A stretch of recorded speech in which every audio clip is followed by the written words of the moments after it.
Bonjour à tous et bienvenue sur cette nouvelle vidéo de tuto couture, tuto très attendu. Je pense qu'il y a plein d'enfants qui vont avoir ce joli cadeau de Noël, la pochette d'artiste avec sa sangle qui permet de la porter en bandoulière. Alors vous allez voir, c'est un tuto plein d'options. Vous allez pouvoir en faire un peu tout ce que vous voulez et choisir vos parties préférées. Donc déjà, la sangle, dans un premier temps, est optionnelle puisqu'on peut l'enlever. On n'est pas obligé de la faire non plus. Ça dépend si la personne va vouloir la porter en bandoulière ou pas. On a la petite poignée ici qui permet de la porter et elle se compose comme ceci en 3 volets. Une partie avec une pochette transparente et en rabat à velcro, le compartiment pour les feutres ou autres crayons. Ici, on a une grande pochette double et transparente qui est aussi optionnelle et on peut l'enlever grâce à un système de pression ici. C'est une pochette qui pourra permettre par exemple à l'enfant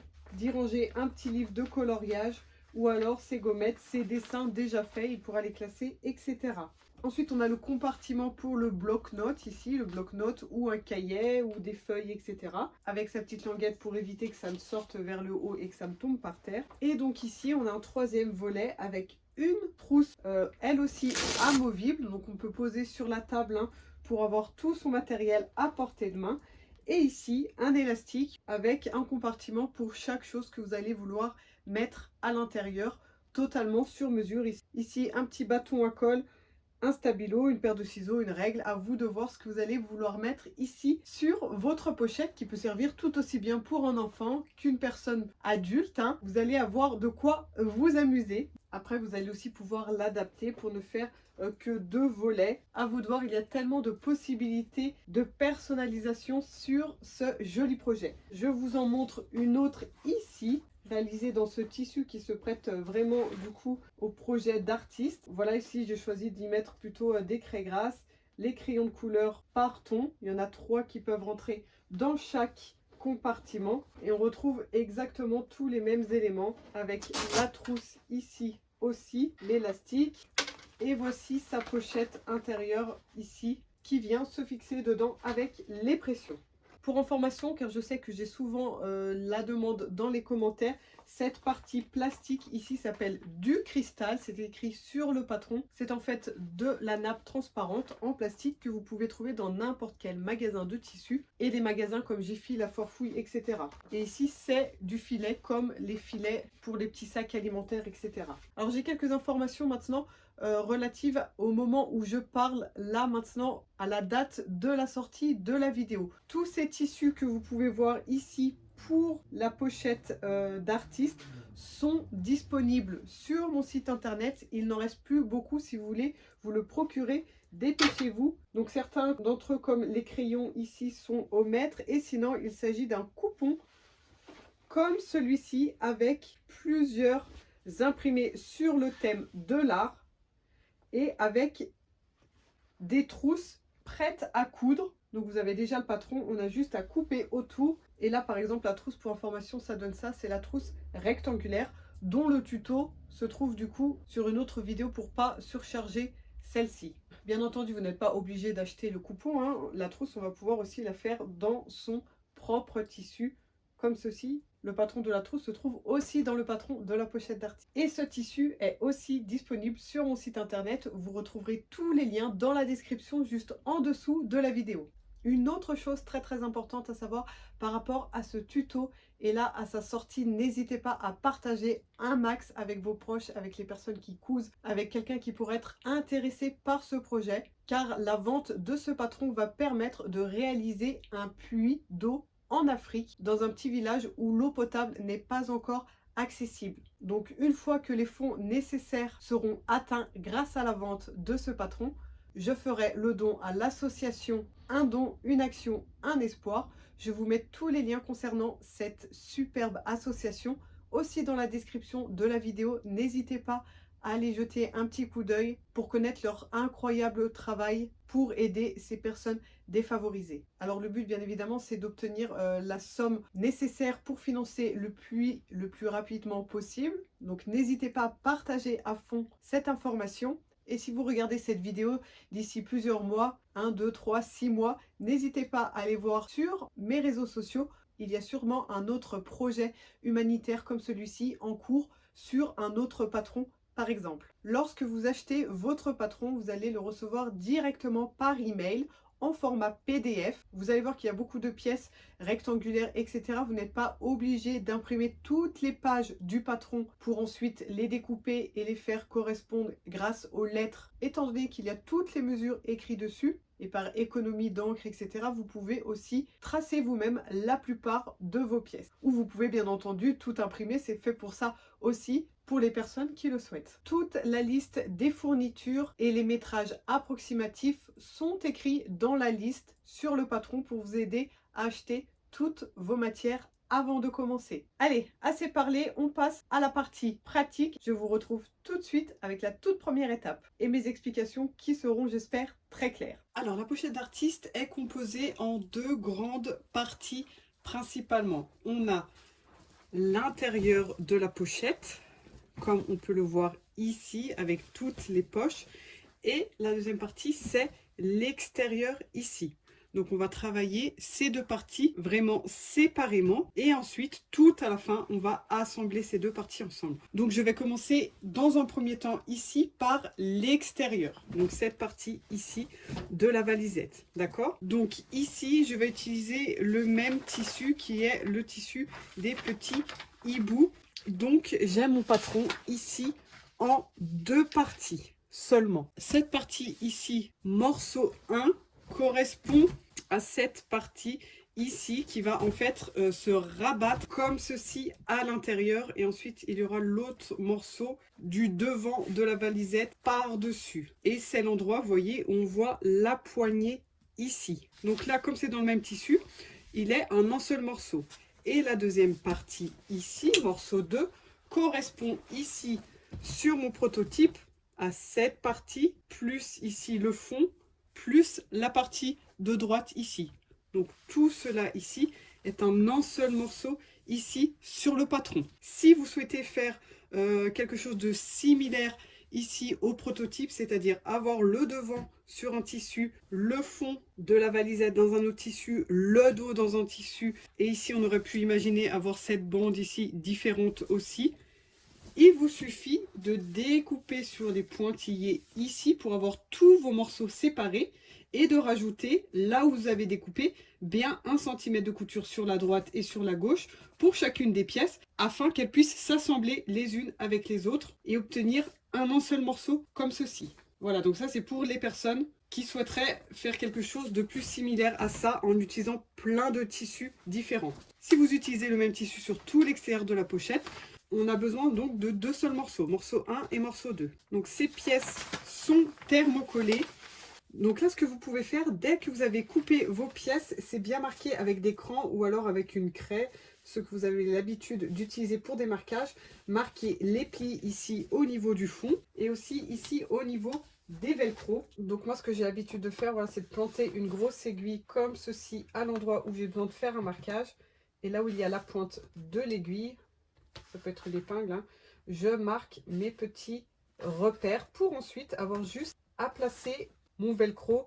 Voilà, donc pour le morceau 2 ici, il n'y a que ça à faire. Et pour l'autre ici, marquez bien la partie du rabat, la poignée de chaque côté, rabat. Et là, les pointillés ici qui correspondent à la partie ici où il y a la poignée et la sangle, hein, ainsi que l'emplacement de la sangle sur le bas, sur le haut. Tout est inscrit sur le patron. Et là, on va pouvoir déjà donc coudre notre velcro sur l'emplacement défini ici avec nos crans. Et là, on va s'occuper de préparer nos rabats et nos poignées. Voilà, donc ma poignée ici, une fois dans le tissu, une fois dans le thermocollant. Le thermocollant a déjà été collé. On plie dans le sens de la longueur notre pièce. Et puis on rabat chaque côté de façon à ce que les côtés viennent se rencontrer sur notre pli du milieu, comme ceci. Un peu comme un biais, mais en beaucoup plus large. Un dernier petit coup de fer ici pour bien fixer le tout. Et là, on va piquer donc du côté de l'ouverture pour fermer, et aussi de l'autre côté pour bien équilibrer les deux côtés et qu'ils soient identiques. Alors voici ce qu'on obtient au niveau de la poignée lorsqu'on a cousu des deux côtés. Et maintenant pour le rabat, donc dans la partie la plus longue, vous voyez, qui fait 11 cm ici, on plie notre rabat en deux. Et là, on va piquer pour faire la partie fermée ici. Vous voyez que c'est fermé que d'un côté, de l'autre côté ici c'est ouvert. Donc là, je vais piquer à 1 cm ici sur la partie la plus étroite. Et ensuite, ici sur 2-3 cm, je pique à 1 cm du bord aussi. Et je peux m'arrêter ici, ça sera beaucoup plus facile à retourner ensuite l'ouvrage que si on pique jusqu'au bout. Parce que du coup, on a quelque chose d'assez étroit et donc assez laborieux à retourner. Si on s'arrête ici, vous allez voir qu'on a plus de facilité pour retourner. Donc je pique 1 cm ici et ici. Voilà, donc on obtient ça. Et là, il ne faut pas oublier de cranter comme ceci dans l'angle. On peut enlever aussi un peu sur le haut ici pour qu'il y ait moins de matière. Et là, donc, je retourne ma pièce sur l'endroit comme ceci. On pousse bien dans les angles. On peut s'aider d'un objet, voilà, assez fin mais pas trop pointu comme ici un crochet pour pousser ici et obtenir des jolis angles droits. Et ici, vous voyez, dans la continuité de la couture, à 1 cm, je termine au fer à repasser. Voilà ce que j'obtiens. Et donc là, je couds tout autour pour fermer mon rabat. Alors voici les deux rabats. Et la dernière chose à faire avant de pouvoir les assembler sur la pochette, c'est de leur mettre leur velcro. Donc le velcro pour la taille, c'est tout simplement celui qu'on a ici sur le bord de la pochette. On a fait les marcations tout à l'heure. Mes marcations sont ici. Donc là, je vais fixer 2 de mes velcro sur la base et les 2 autres ici au bout. Vous l'aurez compris, ça va se rattacher ensuite comme ceci. Donc je fixe bien avec des épingles. En général, ce que je fais, c'est que j'en mets une bien au milieu comme ceci. Et lorsque je commence à piquer avec la machine, c'est pas quelque chose qui glisse, ça reste bien en place. Donc j'enlève l'épingle tout de suite pour faire ma couture. Et donc là, pour chacun de nos 4 morceaux, ce qu'on va faire, c'est qu'on va piquer donc en carré comme ceci tout autour du velcro. Et ensuite, on fait une croix à l'intérieur pour bien fixer de façon uniforme partout, vu que c'est quelque chose qui va être amené à être manipulé très souvent.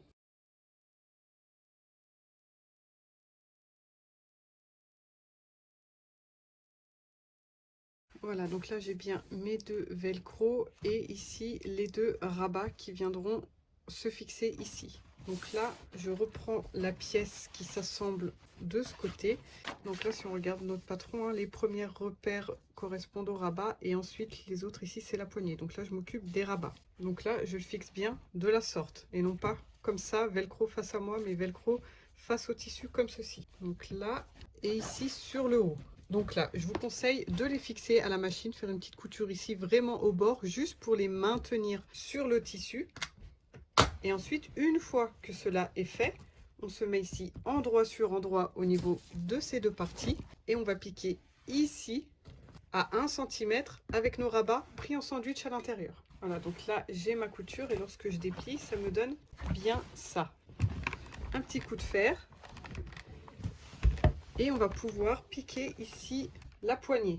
Donc là, la poignée, je vais la plier de bien 2 cm de chaque côté, comme ceci. Là, du coup, c'est possible que vos crans aient disparu, étant donné qu'on a fait la couture. Hein. Donc, on a juste à remettre son patron comme ceci. Et donc là, je mets ma poignée en face sur le trait ici supérieur de la poignée. Je peux fixer, donc bien au bord ici de la couture que l'on vient de réaliser. Hein. Même pas un petit millimètre, voilà, histoire de ne pas être collé et de ne pas faire notre surpiqûre vraiment sur la couture. Je fais la même chose de l'autre côté ici. Et ensuite, je vais faire une couture similaire à ça ici. Donc, c'est un peu comme les velcro. Hein. Je vais piquer ici au bord de mon pli, piquer sur quelques centimètres comme ceci, former un rectangle et faire une croix au milieu. Alors voici ce que l'on obtient une fois qu'on a assemblé sa poignée. Donc là, on a déjà la partie donc extérieure qui est prête et on va la mettre de côté pour s'occuper de l'intérieur. Alors l'intérieur se présente comme ceci. C'est une très grande pièce. Là, je fais en un seul tenant, hein, juste avec un seul tissu qui est ce tissu ici uni. Dans mon prototype, j'avais aussi utilisé le même tissu partout, mais vous pouvez aussi utiliser des tissus différents pour les différents volets. Donc même principe, si jamais vous voulez faire ça, il faut bien découper vos pièces ici sur les pointillés et assembler les centimètres de valeur de couture correspondants pour pouvoir assembler vos pièces les unes après les autres et obtenir un seul gros morceau. Donc ici, pour le volet de gauche, on a bien l'emplacement de la poche transparente inscrit ici. Donc ça, c'est l'emplacement du rabat, comme on va voir. La bande à crayon. Ici au milieu, on a la grande poche pour le bloc-notes à croquis avec la bande ici qui vient fermer pour pas que ça sorte par le haut et que ça glisse. Donc on est d'accord, c'est cette partie ici avec l'emplacement ici de la petite languette. Et tout à droite, sur le volet de droite, on a l'emplacement du velcro où on viendra poser notre trousse amovible et ici l'emplacement de l'élastique. Donc là, ça correspond à ces deux parties ici, avec la trousse qui vient se poser sur son velcro ici pour qu'elle soit rattachée lorsqu'on plie le tout. Donc là, encore une fois, je vous invite à noter tous les emplacements. Vous voyez, ici, j'ai noté les endroits où l'élastique commence et s'arrête. Ici, j'ai les différents points pour le velcro, etc. Comme tout à l'heure, on marque l'emplacement des différentes parties intérieures de la pochette. Il est déjà thermocollé bien avant de placer toutes vos parties ici parce que ça crée beaucoup de volume. Après, ça va être difficile de coller vos thermocollants si vous avez déjà plein de choses en volume cousues ici sur le tissu intérieur, sur la doublure de la pochette. Alors, on peut commencer par la pochette transparente, à savoir le rabat ici de la poche. Donc, j'ai thermocollé un des deux côtés, comme vous voyez ici. Et là, je vais me mettre endroit sur endroit au niveau de mes deux tissus qui forment le rabat. Vous pouvez utiliser des tissus différents entre la partie qui sera visible sur l'extérieur et la partie qui sera visible lorsqu'on ouvrira la pochette. Et donc là, pour le rabat, je vais piquer à 1 cm tout autour sur la partie du bas. Et je laisse ouvert ici la partie du haut de la pochette. Et pour la partie de la pochette transparente ici, je vais poser mon biais tout autour ici sur la partie du bas arrondi. Et ensuite, je ferai aussi une finition ici sur le haut aussi. Et je prendrai bien soin de rabattre ici au début et à la fin pour pouvoir avoir une jolie finition comme ceci. Je ne m'attarde pas sur la pose du biais ici sur cette vidéo. Si vous avez besoin d'aide pour la pose du biais, regardez ma vidéo sur ma chaîne YouTube. Je vous mets le lien juste ici en haut à droite. Ah, voilà ce que j'obtiens au niveau de ma poche transparente ici. J'ai fait une double surpiqûre ici, vous voyez, en haut pour équilibrer. Là, je n'ai pas encore fait parce qu'en fait, je vais la faire lorsque je vais fixer la poche ici sur la partie intérieure de la pochette d'artiste. Ici, c'est mon rabat, piqué 1 cm tout autour. Alors là, on peut, pour avoir des jolis arrondis, cranter ou couper, c'est encore mieux au ciseau cranteur comme ceci. Ça enlève une partie de la valeur de couture dont on n'a pas tout besoin à l'intérieur, ça fait trop d'épaisseur. Et du coup, ça crante l'arrondi et ça permettra, une fois qu'on retourne le rabat, de mieux tourner et d'avoir un joli arrondi ici sur le bas et non pas des petits pics de partout. Donc une fois que j'ai dégarni, je retourne tout ça et je repasse. Si vous avez un sens dans votre tissu, il faut bien le prendre en compte lorsque vous coupez votre rabat. Vous voyez qu'ici, j'ai fait en sorte à ce que mes hiboux soient bien debout lorsque j'ai le rabat fermé. Et là, sur l'autre partie, j'avais coupé, vous voyez, mes hiboux, si on regarde bien, à l'envers, comme ceci. Comme ça, lorsque j'ouvre la pochette, mes hiboux sont quand même debout. Une fois que j'ai bien repassé, je vais faire une surpiqûre ici tout le long pour bien fixer mes deux épaisseurs ensemble. Et ça fait une couture décorative, donc c'est optionnel. À vous de voir. C'est vrai qu'il faut faire des coutures quand même bien régulières pour que ça soit joli. On peut en faire une ou même deux pour avoir quelque chose d'équilibré avec tout le reste. Alors voici ce que ça donne. Et là, on va piquer le velcro. Le velcro que j'ai oublié ici de mettre sur la première version du patron. Mais pas de panique, vous l'aurez aussi au niveau de l'emplacement. Bien qu'on n'en ait pas vraiment besoin, il suffit de plier son rabat ici en deux. Et là, dans le pli du milieu, hop, on vient mettre son velcro et on pique comme d'habitude avec la croix au milieu. Donc, il ne faut pas le mettre trop haut, hein. Ici, à la limite des surpiqûres. Voici donc mon velcro sur le rabat. Et maintenant, je vais faire pareil. Je vais voir où est le milieu ici et je positionne l'autre partie qui s'accroche ici. Alors, un peu plus bas, hein, pas tout en haut, on est d'accord. Un peu plus bas pour que le rabat ferme bien la pochette. Mais je vous mettrai l'emplacement sur le patron, pas de panique. Voilà, une fois que tout ça c'est prêt, on va pouvoir plier ici le haut du rabat de 1 cm. Donc on repasse bien pour former le pli. Donc notre rabat va venir ici entre nos deux petites marcations. Donc je vais positionner chaque extrémité du rabat sur mes repères au niveau du pli. Et là, je vais pouvoir piquer dans le pli une première fois. Une fois que ma piqûre est faite ici, je rabats. On peut bien repasser une nouvelle fois. Et là, je fais une piqûre en dessous de façon à cacher la valeur de couture ici, pour pas qu'on ait le petit bout de tissu qui dépasse ici. Donc si cette valeur de couture vous semble un peu trop grande, vous pouvez bien évidemment la rétrécir, couper peut-être la moitié de votre valeur de couture ici pour pouvoir ensuite bien piquer en haut. Voilà ce que ça donne en haut. Et une fois qu'on a bien fixé le rabat ici, il suffit de fermer la pochette, donc en mettant le velcro. Et du coup, on peut fixer le reste de la pochette au niveau du biais. Voilà, donc 2 épingles comme ça suffit, hein. Et ce que je vais faire ici, c'est piquer donc au bord ici pour fixer la pochette. Et après, pour éviter, vous voyez, que les choses aillent vraiment jusqu'au bout ici du biais, vous pouvez repiquer ici. C'est optionnel, mais vous pouvez le faire. Repiquer sur la couture précédente ici pour bien plaquer le biais en haut et en bas. Et faire en sorte que la pochette s'arrête là où le transparent s'arrête et qu'elle n'aille pas jusqu'au bout ici. Après, c'est à vous de voir si vous voulez faire les deux sur piqûre ou pas. Voilà, donc cette première poche est entièrement terminée. Maintenant, on va passer à la poche du dessous ici.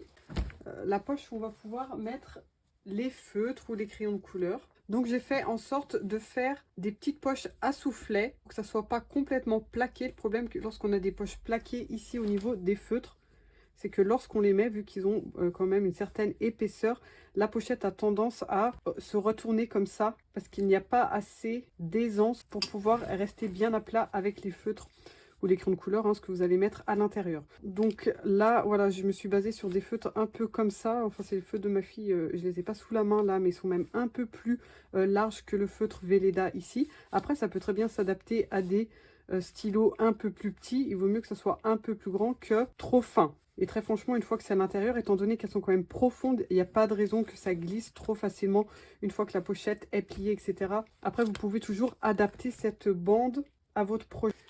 Donc ici sur ma bande que j'ai coupée 2 fois dans le tissu, ça peut d'ailleurs être des tissus différents, un pour l'intérieur, un pour l'extérieur. L'un d'entre eux est thermocollé, je les mets endroit sur endroit et là je vais piquer en haut à 1 cm. Une fois que c'est fait, je rabats ici sur le haut pour avoir ma couture bien définie ici. Donc on peut ouvrir les coutures dans un premier temps, ça aide à avoir une pièce bien définie ensuite avec une jolie délimitation entre l'intérieur et l'extérieur. Et donc là je peux faire une surpiqûre en haut pour que ça soit plus joli et que mes deux tissus ici en haut soient bien fixés et qu'il n'y en ait pas un qui a tendance à rouler sur l'autre. Donc là sur cette bande on va tracer sur l'envers les différents endroits où on va devoir plier et faire notre petite surpiqûre pour pouvoir créer des soufflets. Donc admettons que ici c'est l'endroit et que je vais donc avoir ma poche à soufflet comme ceci. Je me mets sur l'envers, donc on est d'accord, au lieu de commencer du côté gauche pour aller vers la droite, vu que je suis sur l'envers, je commence du côté. Donc là l'idéal c'est d'avoir une règle comme ceci à patchwork, comme ça on peut faire nos lignes bien parallèles en un rien de temps. Donc à 2,5 du bord ici, je trace une première ligne. Ensuite 1,5 cm plus loin, j'en fais une autre. Puis à 2, puis à 1,5 et ainsi de suite jusqu'à arriver au bout.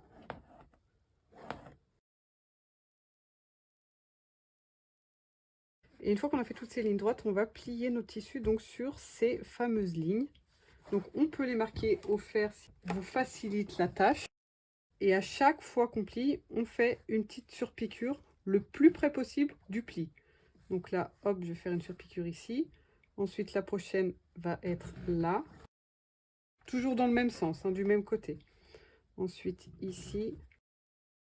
Ensuite, là, etc., etc.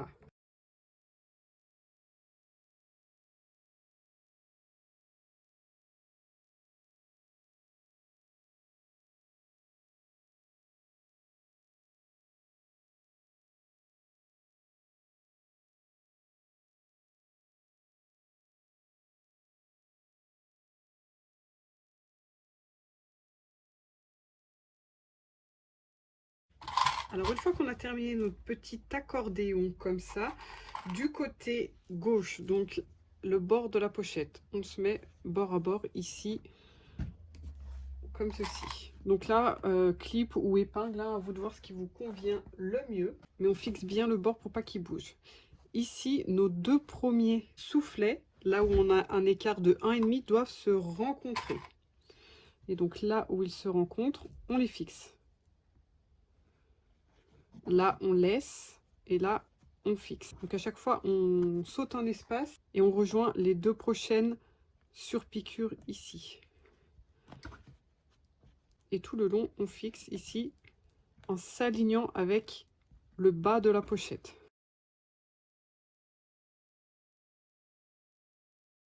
Voilà, et donc là, mon dernier pli, il marque la fin de ma poche. Il faut bien qu'on s'arrête avant ce petit repère ici, étant donné que c'est ici qu'on a le fond de la valisette, donc il ne faut pas dépasser ici. Donc là, je peux fixer aussi le bord de ma poche, de façon à ce qu'on ait un angle droit comme ça ici. Hein. Attention de ne pas trop tirer par là ou par là votre accordéon, étant donné qu'il peut se déformer. On se met bien droit. Donc là, je vais fixer mon côté gauche, tout le fond et mon côté droit.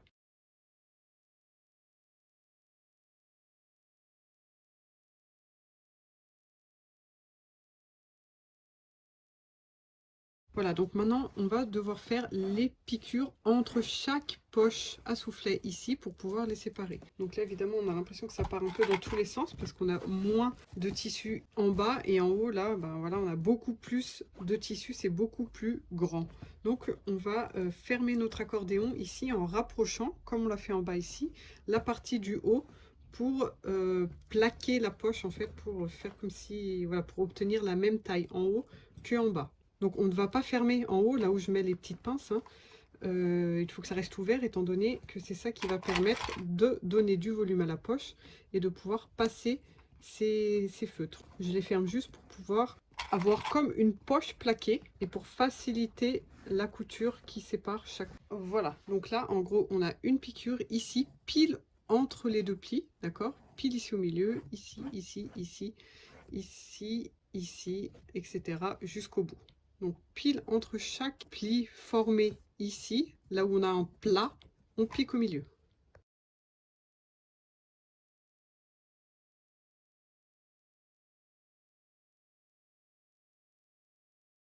Voilà, donc là, on a terminé aussi cette partie des poches à soufflet. Et bien entendu, ici, la finition se fera tout seul hein, lorsque l'on va assembler l'extérieur de la pochette avec l'intérieur, endroit sur endroit. On aura une piqûre ici à 1 cm du bord, donc ça va bien fixer joliment tous les plis ici sur le bas. J'espère que vous appréciez ce tutoriel, que les explications sont claires et qu'elles vont vous permettre à réaliser votre ou vos pochettes et à les offrir autour de vous. N'hésitez pas à partager les photos des vôtres avec moi dans le groupe Facebook La Couture Créative avec Iris. Il y a là-bas plus de 31 000 personnes qui postent chaque jour ces créations réalisées à partir de mes tutoriels. Vous allez pouvoir vous inspirer au niveau couleurs, assortiments et bonnes idées qui sortent un peu du commun. N'hésitez pas à me mettre un petit pouce bleu, ça me fait toujours plaisir, c'est très encourageant. Un commentaire aussi pour me dire ce que vous pensez de ce patron, de ce projet et à l'idée de financer ensemble un puits grâce à la vente et à l'achat de ce patron. Pour les personnes qui ne sont pas encore abonnées à ma chaîne, faites-le vite en cliquant sur le bouton rouge s'abonner et aussi sur la petite cloche pour activer les notifications et être tenu au courant des prochains tutos qui vont sortir. Et on se retrouve tout de suite avec la suite et la fin du tuto. On passe à la partie centrale ici, donc entre mes deux crans ici du bas. Sur le patron, ça correspond à cette partie grise ici que vous voyez, voilà. On a la poche du bloc-notes. Donc la poche du bloc-notes, on a deux fois le même tissu. Personnellement, je ne le thermocole pas, mais pourquoi pas, vous pouvez le thermocoller si vous voulez, qu'il soit plus rigide. Et là, donc, endroit sur endroit, on va piquer tout autour, au niveau des côtés ici et du haut. Voilà, à gauche, à droite et en haut. On ne coupe pas ici en bas. Ça va nous permettre ici de retourner l'ouvrage. Et de toute façon, cette partie sera prise en couture sur le bas ici. Au final, on pique à 1 cm. Une fois que c'est fait, on dégarnit bien sur le haut ici pour avoir quand même des jolis angles droits. Et donc là, je retourne sur l'endroit. un petit coup de fer. Là, je vais faire une surpiqûre en haut décorative ici. Je peux même en faire deux. Voilà ma finition ici sur le haut. Et donc, je passe à la petite languette qui viendra ici pour éviter que le bloc-notes ne glisse. Donc là, c'est un peu comme les rabats qu'on a vu précédemment. Je plie ici sur la longueur. Je vais piquer ici en haut, plus une petite partie sur le côté ici. Et je m'arrête. On n'oublie pas de cranter ici et ici. Et là, je retourne. Voilà, comme tout à l'heure, je prolonge ici et je marque au fer. Et comme pour le rabat, donc je pique à gauche, en haut et à droite. Là, on peut mettre une pression au bout de sa petite languette. Donc je ne m'attarde pas sur la pose des pressions. J'ai un tuto qui ne parle que de ça. Si vous avez besoin de détails, je vous mets le lien de la vidéo ici en haut à droite. Donc là, je peux fixer ma petite languette là où j'ai mon cran par rapport au patron. Par rapport au bloc-notes, il doit se trouver pile entre les deux crans ici sur le bas. Là où on a les fonds, vous voyez, là et là. Je suis vraiment pile dessus. Donc là, on peut juste épingler pour fixer. Je vous recommande de mettre la pression avant de fixer cette partie ici. C'est toujours plus simple de mettre une pression alors que tout n'est pas cousu. Et là, donc, je vais quand même laisser une toute petite marge par rapport à ma languette. Étant donné qu'on a le bloc-notes ici, donc qui peut avoir quand même une certaine épaisseur, hein, bien 1 cm. Si c'est tendu ici, ça risque de tirer. Donc voilà, je prends une petite marge ici et je vais mettre ma pression donc juste en dessous ici de mes surpiqûres. Donc je peux faire une petite marque et poser ma pression. Si vous n'avez pas thermocollé toute la pièce comme moi, on peut glisser ici un thermocollant à l'endroit où on va mettre la pression quand même pour solidifier le tissu et faire en sorte qu'il ne se déchire pas au fur et à mesure qu'on va utiliser les pressions ouvrir, fermer, ouvrir, fermer. Voilà, une fois que c'est fait, on peut donc se repositionner ici en face de nos crans et on va piquer sur la droite et sur la gauche. On peut aussi piquer sur le fond ici, comme ça c'est déjà bien maintenu. Et ensuite cette couture du bas sera renforcée lorsqu'on va coudre la partie extérieure avec la doublure. Voilà, donc là on pique le plus près possible de la couture ici sur la droite et sur la gauche. Alors une fois qu'on a fixé le bloc-notes et la petite languette ici en haut, on passe au dernier volet. Alors pour le dernier volet, on a l'élastique qui se trouve entre ces deux crans ici que j'ai marqué à la craie bleue. Donc ces crans montrent l'endroit où on commence notre élastique et l'endroit où il finit. Donc notre élastique, à vous de voir pour la largeur, hein, là il est de 2 cm. Je plie le bout pour avoir une jolie finition et je vais le fixer donc juste en face de mon cran. Et là on peut déjà voilà, faire une petite piqûre ici vraiment au niveau du pli et un petit peu plus loin pour fixer le bout qui dépasse ici, faire en sorte qu'il soit bien plaqué, c'est bien plus joli et solide. Voilà ce qu'on obtient ici et donc à partir de ce moment là je vais pouvoir définir l'espace entre chaque couture de mon élastique. Et là je ne vais pas vous donner une mesure à respecter, ça va dépendre vraiment de ce que vous voulez mettre ici à l'élastique. Par exemple, si j'ai un bâton de colle, voilà, je vais faire en sorte à ce que mon élastique soit cousu ici. Il faut que le bâton rentre assez facilement, mais que ça soit pas trop serré non plus. C'est-à-dire, si je tire trop mon élastique comme ceci, de façon à ce que mon tube soit vraiment serré, ici, ça va plisser. Si je mets une épingle qui simule ma couture ici, vous voyez que le tissu ici a tendance à voilà, faire une petite bosse. C'est beaucoup trop serré. Ensuite, on va se retrouver avec le troisième volet ici, tout gondolé. Donc, il faut quand même voilà, que ça serre, mais laisser une petite marge, pas que le tissu ne se déforme. Et donc, selon là où vous voulez mettre vos objets, vous allez mettre une petite épingle. Donc là, par exemple, le ciseau, j'ai tout intérêt à laisser un espace sans rien pour pas qu'il touche la colle. Là, le ciseau, il n'a pas de volume comme la colle. Donc voilà, je fais en fonction. On n'a pas besoin de laisser un grand espace comme pour la colle. Regardez la colle, ce que ça donne, vous voyez ce que j'ai dû faire avec mon élastique.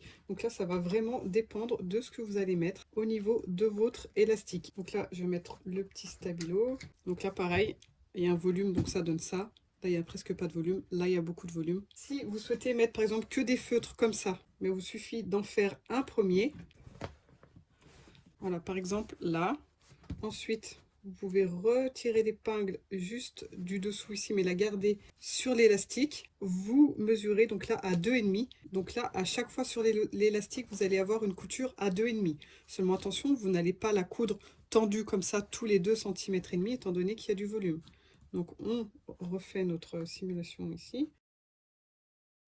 Et là, entre mes 2 épingles, par exemple, j'ai 1 cm et demi. Donc sur l'élastique, c'est tous les 2 cm et demi, mais sur le tissu, c'est tous les 1 cm et demi. D'accord? Ça va vous donner ça. Et vous le faites de façon régulière. Donc là, c'est pas mon cas. J'ai donc le stabilo ici, et on va mettre la règle pour terminer. Et ensuite, il faut que l'élastique s'arrête au maximum ici en face du cran. Donc bien sûr, je coupe un peu plus loin, parce qu'il faut quand même le retourner pour avoir la même finition que l'autre côté.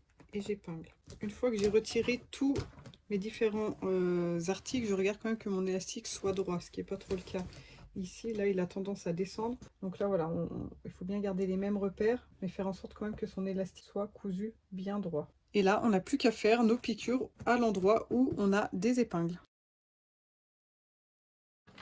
Donc là, encore une fois, je fais 2 piqûres pour la finition. Et j'hésite pas à faire plusieurs allers-retours hein, pour bien fixer l'élastique.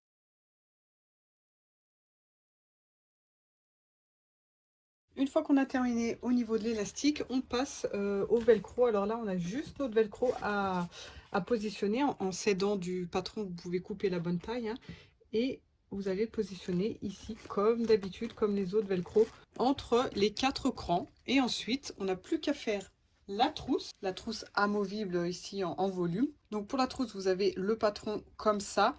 Je ne vais pas mettre le tutoriel de la trousse ici sur ce tuto, comme ça surcharge pas. Je vous envoie à ce lien que je vous mets ici en haut à droite pour aller voir le tuto de la trousse en volume. En sachant que sur le tuto, vous allez voir non pas cet imprimé hibou ici, mais cet imprimé.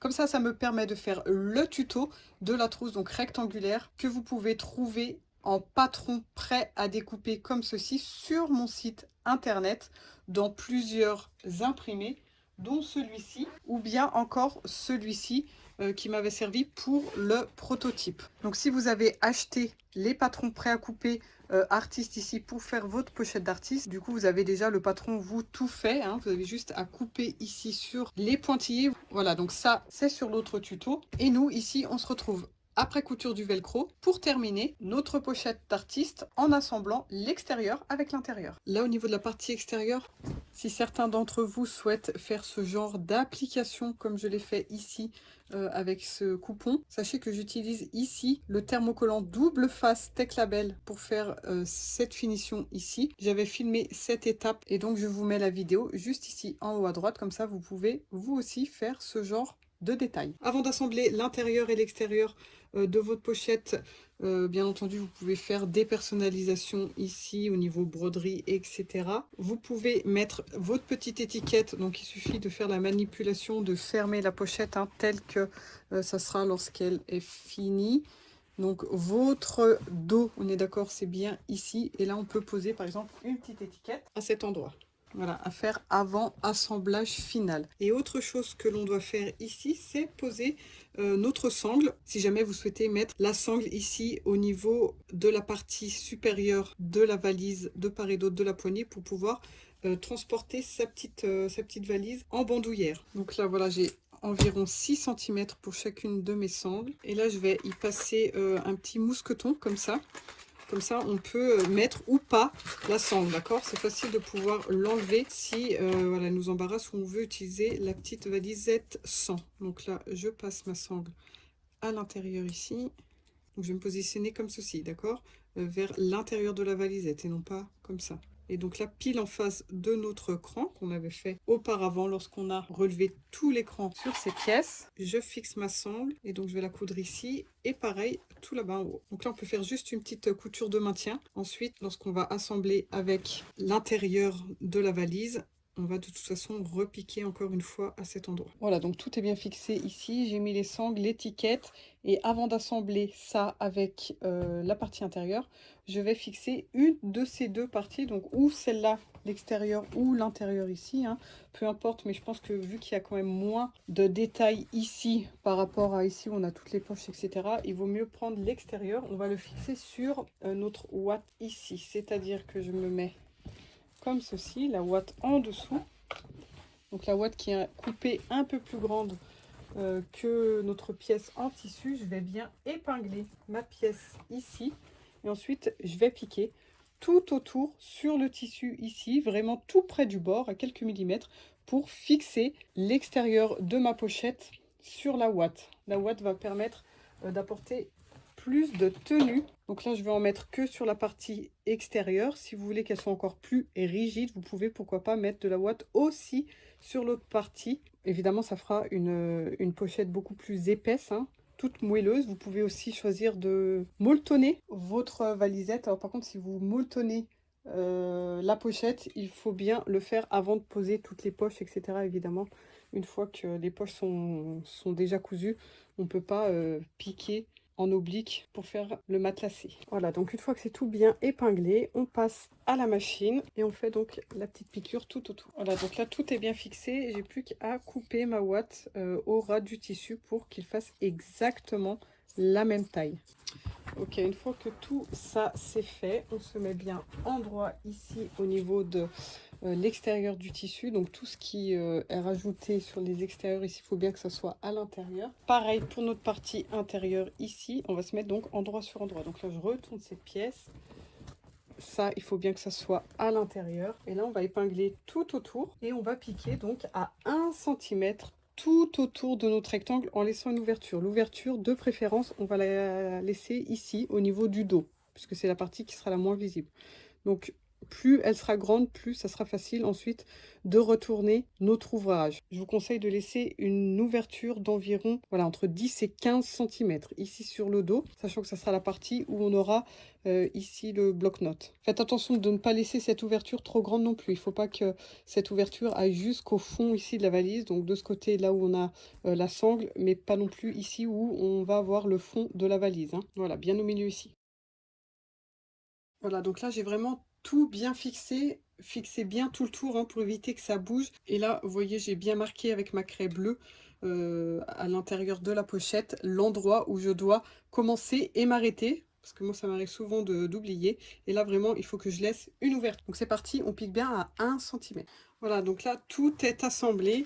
Et on n'oublie pas quand même, avant de retourner, de cranter ici au niveau des angles droits au maximum. Sinon, on ne va pas avoir des jolis coins. Et donc là, j'utilise ma fameuse ouverture ici pour tout retourner. Donc on prend directement les coins ici hein, et on sort tout. Et là, donc on pousse comme d'habitude bien dans les angles. Et là, il va falloir y aller au repassage, donc de préférence de l'autre côté, hein, parce qu'ici on a du velcro, des poches, des élastiques, etc. Donc je me mets de ce côté et on fait en sorte d'avoir voilà, une jolie délimitation ici. Là, mon tissu extérieur a tendance à rouler vers l'intérieur. Donc je positionne bien correctement et je repasse de partout. Ici, comme on repasse dans la continuité, forcément, on a l'ouverture ici qui va se refermer. C'est ici qu'on fera ensuite une surpiqûre ou alors une couture à la main. Une couture à la main, c'est tout aussi bien. Ce sera encore plus discret. Donc là, on peut faire une simulation pour voir si tout se passe bien. Donc ça, c'est fermé ici. On a ici, ça se rabat une première fois. Et ensuite, on rabat encore là. Et on a nos rabats ici pour fermer la pochette. Voilà. Et là, ensuite, on pourra rattacher notre sangle. Alors après, à vous de voir où vous vous arrêtez là, ou vous pouvez aussi faire une surpiqûre tout le tour. Donc pour refermer ici en bas, hein, et vous pouvez aussi prolonger cette piqûre tout autour pour faire une finition avec une surpiqûre, où on peut refermer ici à la main. Là, c'est vraiment à vous de voir, au cas par cas. Donc là, il nous reste encore l'option pour mettre les pochettes transparentes. Donc là, l'avantage, c'est que c'est une pièce complètement séparée de la base de la pochette ici. Alors, on se retrouve avec cette partie. Alors, nous voici à la pochette intérieure. Alors, la pochette est composée de 2 parties quasiment de la même taille, à la différence qu'il y en a une qui est un peu moins haute que l'autre. Donc la plus grande est ici en filet et celle un peu plus petite en cristal. Vous pouvez faire 2 fois cristal, 2 fois filet aussi. Là, c'est vraiment à vous de voir. Et la première étape va être de poser un biais qui va du côté gauche jusqu'au côté droit, ici, en haut du cristal, pour avoir une finition comme ceci, ici, en haut. Je parle de cette bande. Ensuite, on viendra poser le zip ici sur un des côtés, sur le côté droit. Voilà, donc là j'ai mon biais et maintenant je vais poser ma fermeture à glissière. Donc dans un premier temps, je coupe un bout ici pour lui mettre un biais de la sorte, juste comme ça plié au bout. Et là je vais faire une piqûre pour fixer le biais au bout et au moins on aura une jolie finition ici, plutôt que d'avoir ce genre de choses et c'est difficile à plier ici la fermeture à glissière. Et des deux côtés pour que le biais fasse exactement la même taille que ma fermeture à glissière. Donc là on peut plier sa pièce en deux au niveau du cristal et en plein milieu ici où il y a le pli, je peux mettre une petite épingle pour marquer. C'est là où notre fermeture à glissière va devoir s'arrêter. Elle ne peut pas aller plus loin, sinon ça va gêner lorsqu'on ferme la fermeture. Donc là, j'épingle et je vais revenir au pied de biche à fermeture à glissière pour pouvoir piquer ici jusqu'au bout du cristal sur ma fermeture à glissière. Donc ici en haut du biais.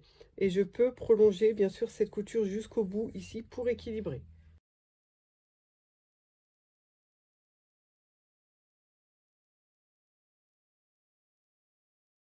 Voilà, alors là je peux découper ce qui dépasse au niveau fermeture à glissière et je vais aligner mon cristal avec la fermeture sur le filet.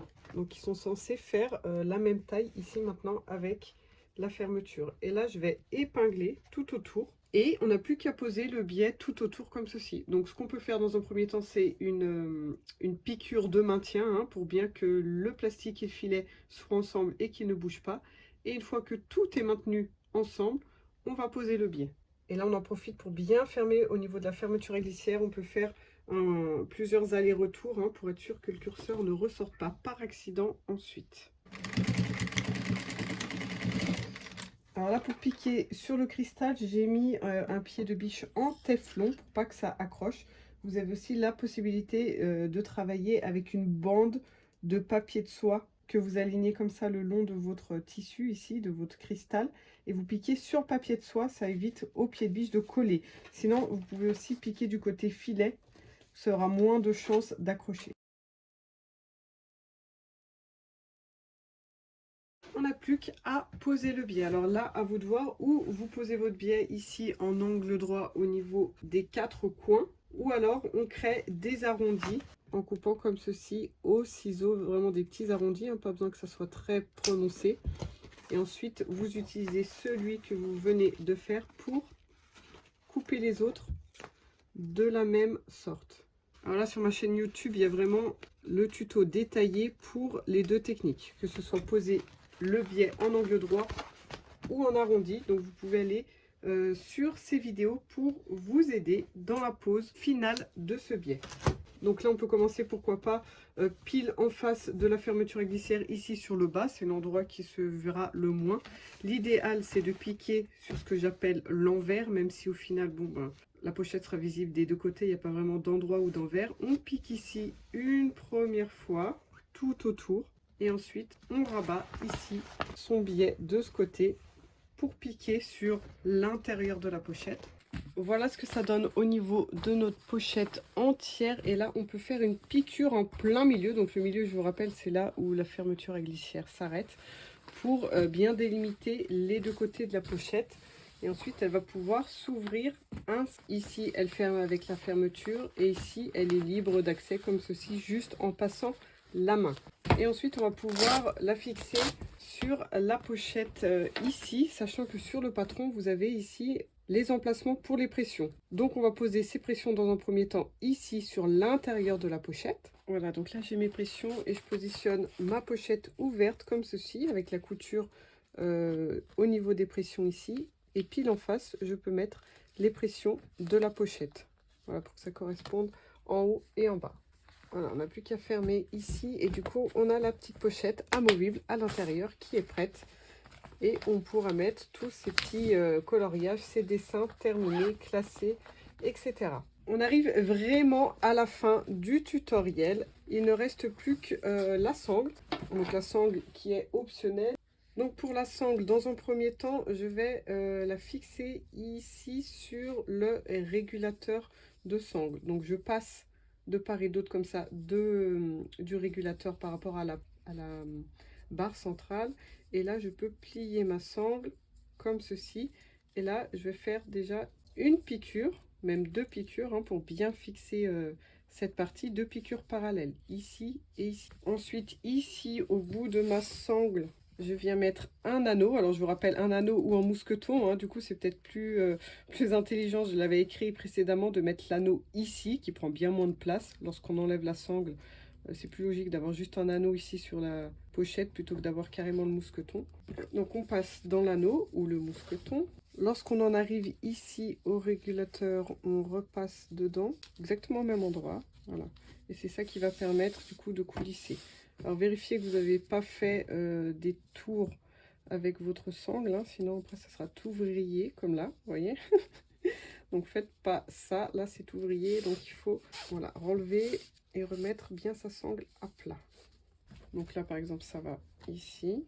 Alors après, à vous de définir aussi la longueur de la sangle, hein, si c'est destiné à un enfant ou une personne plus grande. Et là, l'autre côté, on passe dans l'anneau ou le mousqueton, tout simplement. Et là, on a juste à retourner et piquer encore 2 fois pour avoir une bonne finition. Et ça viendra s'attacher ici. Et voilà, on est prêt à transporter sa valise. Et la toute dernière étape va être de la remplir pour l'offrir. Merci d'avoir regardé et à très bientôt avec d'autres tutos.